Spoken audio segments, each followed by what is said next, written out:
One question I get asked often, and I've been waiting for the right vehicle to show you guys, is how good is Ford bulk oil? When we bring our vehicles to the dealership and you guys change our oil and you put a motorcraft filter on the vehicle, how good is it? We're just always trusting you, but nobody ever has those answers, assuming it's good oil. But let's see the numbers. Let's get into this 2020 Ford Explorer 3.0 liter twin turbo ST. He's a subscriber here on the channel, and he does frequent the dealership. Let's talk about it.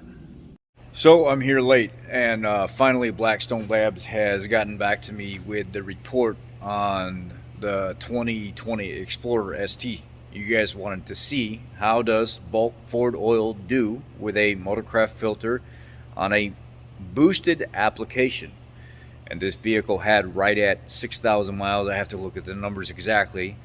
And you'll see that the motorcraft filter did phenomenal. It was less than, or it was 0.2 insoluble, which means the filter's doing exactly what it's supposed to do. The TBN rating at 6,000, 6,500 miles, I forget exactly what it is, did exactly, or the TBN rating says there's still additive package left over at 6,000 miles.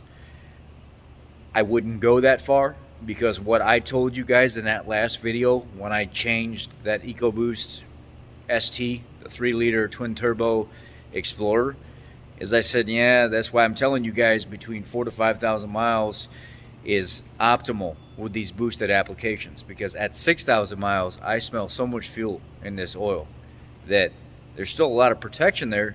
The oil's still doing its job, the motorcraft filter is still really doing its job. But it's at the point where my eyes started to water a little bit, that the fuel was starting to get so much. And guess what they picked up on the report? There was substantially quite a bit of fuel once you start getting up there 6,000, 6,500, 7,000 miles. They said the max that they would even go with the dealership oil would be 7,000 miles. Not that the oil wasn't doing its job. It's just these EcoBoost engines, they really perform. They get hot. They need to be changed more often. Now, I wouldn't go 6,000 miles. If this gentleman is a subscriber on the channel, I'm going to tell him he needs to back that oil down to maximum 5,000 miles and don't go anymore. And this is with dealership oil. This is just a regular synthetic blended oil. So this can tell you exactly by just, you know, we get our oil as Phillips Conoco, and the motorcraft filter is a 99% efficient at 30 micron rated filter. Purelator makes our filter. It's a great filter. But when you see the oil results, you'll even see Blackstone Labs themselves said, you could go 7,000 miles. Let's try 7,000 and check next time if you're really trying to push it as far out as you possibly can. But me personally, as the professional here that's servicing this vehicle, will now tell the customer 5,000 miles is going to be your max. Don't go any more than that. It's a synthetic blend. It's a factory style filter. It's more than you're more than fine with it, probably safe changing it at 5,000 miles, because now your TBN rating has dropped below 2.0, which the TBN rating dropping below 2.0 starts to show a little concern here. Hey, we want to cut it off there. You don't want the TBN rating to drop below 2.0. So let's back that OCI down to 5,000 miles, and I want to see you in here 5,000 miles from now on. It's going to be the best bang for your buck. It's going to be the best benefit for that vehicle. That filter is doing exactly what it's supposed to do, and that synthetic blend coming from the dealership bulk oil is doing exactly what it's supposed to do, with plenty of protection, with no abnormal wear characteristics with metal or anything, right at shy of 40,000 miles. It's good oil, and it's a good filter.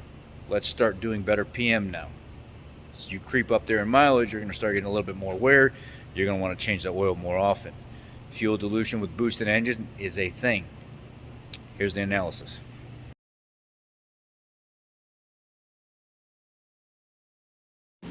All right, let's kick this off right here. 5,800 miles. I actually think it was more like 6,500 miles on this oil. I have to go back and I have to look, but let's just say 6,000 for argument's sake. Aluminum, numbers low. Very good. Chromium, low. Iron's good. Copper's good. Lead's good. Tin's good. So it's saying it's protecting the inside of the motor. Those numbers are fairly low. Molybdenum, it's a basically a wear protectant. Still got a little bit left. It's not super low. Still has definitely some wear protectant to it. Let's move on down to boron. Boron is another one of those anti-wear additives as well that they put in there. Molybdenum's a little higher in the Phillips Conoco stuff, not so much boron. Boron, and some people would say argumentative, actually does a little bit better with protecting internal moving parts, but both of those two together do a phenomenal job of protecting the inside of the motor. The silicon is how well the air filter is actually doing its job. Is it letting outside debris into the motor or the engine, I should say, and it's doing a very good job. The number's low, it's fine, it's filtering fine, it's a factory filter on this vehicle. Let's see, magnesium's good, phosphorus is good, still got quite a bit of zinc. As we scroll on down here, the viscosity at 210 degrees should be between 54 and 63, and it's a little low, 50.5. The reason for that is the fuel dilution. This smelt of fuel pretty heavily at 6,000 miles. Flash point was just, it's kind of right where it was supposed to be anyway. Fuel, it says it needs to be less than 2.0, 0.8. It's a little higher than what you would really want. It still had some miles left. You could have actually run this oil a little bit longer and it would have been fine, but I wouldn't have done that. There's no way that I would have pushed it out past 6,000 miles, and I'm going to recommend the customer start changing it by 5,000 miles. Phillips Conoco bulk oil that the dealership puts in people's vehicles is fairly good. Most oils are fairly good oils, and they're going to protect just fine as long as you put a good quality filter. Motorcraft filter is one of the best filters OEM-wise, and the technology built into the safety bypass valve in the top of the filter is something that other manufacturers don't really use. I've seen it I think on some Toyotas do it, and some of the Chrysler products have filters where the bypass is in the top. Ford exclusively does it on all their filters. It's just something that they do. They would rather the bypass come from the top instead of the bottom, because if it bypasses from the bottom, you always risk on cold start washing some of the sediment in the bottom of the filter into the motor, or into the engine. If you look at the insolubles, it's 0.2. At 6,000 miles, being just a regular OEM filter, insoluble being 0.2 really indicates that the filter is doing its job. Nothing's coming apart inside the filter. It's filtering just fine. It's got more life left to it. If you wanted to run it longer, you could. The TBN rating, you don't want it less than 1.0, but really, you don't really want it less than 2.0. You could keep going, but 2.0 is the warning. This bulk oil did very, very good.